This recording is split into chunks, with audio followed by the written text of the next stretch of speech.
ASUS has their Strix line of graphics cards, mice, keyboards, and mouse pads. They put the Strix logo on a laptop. Is it any good? Let's check it out.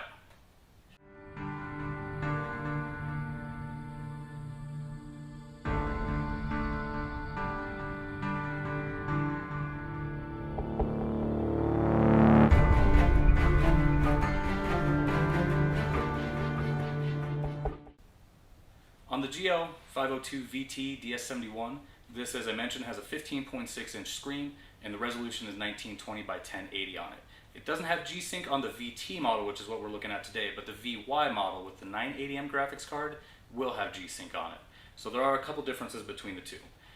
For the processor, it's got an i7 6700HQ processor running from 2.6 to 3.5 gigahertz, and it has a 970M graphics card from NVIDIA with 3 gigabytes of video RAM. So the VT has the 970 and the VY versions have the 980M on it. This model in particular, this one has a 7200 RPM 1 terabyte hard drive in there. It does have an M.2 slot in there, just an empty slot, so you could upgrade it, and we can upgrade that for you if you'd like, if you want some more storage space, if you want a faster solid state drive, and you could also upgrade the hard drive to a solid state if you would like it as well. This model comes with the base configuration of 16 gigabytes of DDR4 memory. It's got running at 2133 megahertz for it, and it can be upgraded to 24 gigabytes on this model with the 970M. The version with the 980M should be able to go up to 32 gigabytes based on the specs that we have. It also has a built-in wireless AC card, so it's going to be one of the newer ones with the higher speeds capable on it, and it also has a gigabit Ethernet LAN port on it. Taking a look at the outside of it, on the sides of it, you have a 3-in-1 card reader for SD cards. It's got 3 USB 3.0 ports. It's got one of the USB 3.1 Type-C ports. It's not a Thunderbolt port, but it is a faster, newer USB 3.1. It has one headphone and out and audio jack in. It's a combo port that's on the side. And it's got your LAN port, an HDMI, and a mini display port 1.2.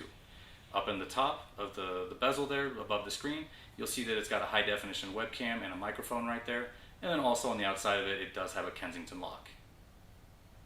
For the dimensions of this, it's going to be 15.35 inches wide across this way. It's going to be 10.47 inches deep. And then when it's closed, it's going to be just under an inch at 0.92 inches. So pretty thin model. If you're looking for something lightweight and still powerful, this one is definitely going to be, pretty small and portable for you. Coming in at 4.4 pounds, it's going to be pretty easy to carry as well too. For the screen itself, it is a TN screen. It's not an IPS, but it is a wide viewing angle screen. So we can go ahead and we'll take a look at some of the viewing angles there and just give you an idea of the colors from the sides and when it's open and closed a little bit. But for the most part, really you don't get any kind of color shifting when you're looking at the sides, which is pretty nice on a TN panel. The version of this model with the 970M does not have G-Sync, but the version with the 980M, it does have G-Sync on there. So if you're looking for something with a little bit better screen, a little bit more power, then the VY version has that 980M and the G-Sync on there. But overall, pretty good viewing angles on this, and there's really no distortion on the color when you're looking at it from side to side.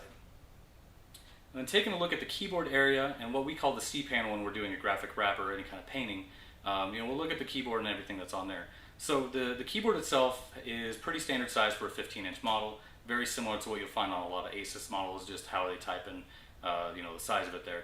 But overall, it's got a good travel distance between the keys. They are chiclet style keys, and when you're typing on it, there's really no flex. It has a good feel to it. It's not mushy when you're pressing down on it. The keys are backlit. They're not color changeable, but you can go ahead and change the brightness of it, just if you want them off or if you want it to be brighter as well. As well on top, you do have the regular kind of function keys that you'll expect on an ASUS model. So if you press the FN key and then one of the F keys up top, you can control the screen brightness, the volume, and various other functions of the computer. Also on the top right, there is a power button, and instead of being a separate key off to the side there, it's just included up in the right above the 10 key area. Also above there is the ROG Gaming Center button, which that'll launch the ROG software so you can control the computer from there and just set some of the power modes and various gaming functions of the computer. For the trackpad, it's pretty good sized. It doesn't have a left or right click like dedicated buttons, but it is all in one piece, and it is separated by just a simple line down the middle just to show you left and right there. It's pretty responsive, no issues with that. For the most part, it works pretty well. On the bottom left and on the bottom right corners, you do have two little slits that are there for the speakers, and right above on the right side, you do have the Republic of Gamers logo right there. On the lid of the GL502, you do have right in the middle an ASUS ROG for the Republic of Gamers logo right there, that eye, and then there are a couple of just lights on the side as well. That's just going to be for the design of it. They do light up when the system is on. This model, ASUS did go with more of an orange color than what their usual red color is on the Republic of Gamers series, but with the Strix they went with orange for the most part. So if it looks a little bit off compared to what you usually see on an ASUS model, that's just a little bit of a change there. Below the lid, on the bottom side, there are a couple of vents there, and then when you're looking into it, you can see that the fins for the heatsink, those have been painted orange to match with the rest of the system. Overall, when we went ahead and were running the testing on it, the fans were really pretty quiet under a heavy workload. When I was running the benchmarks at my desk, I really didn't notice it. I mean, even at max power, they were really pretty quiet. Cooling on this model is really pretty solid for a thin model.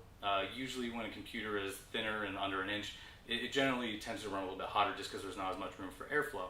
But on this one, when we were running the benchmarks on it, the CPU cores ranged anywhere from 80 to 88 degrees Celsius at max, and then the graphics card was about 76 degrees Celsius at max.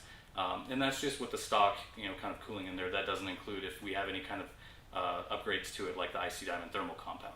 Like always, we would go ahead and we run the benchmarks on the system just to see how well it performs. And this is something where the higher the number, the better the performance you're going to get out of the processor or the graphics card. And if you want to take a look back at other videos we've done, you can compare the numbers between the 502 here and some of the other systems that we've looked at. So looking first at Cinebench, on the OpenGL test for the graphics card, we got 94.06 frames per second.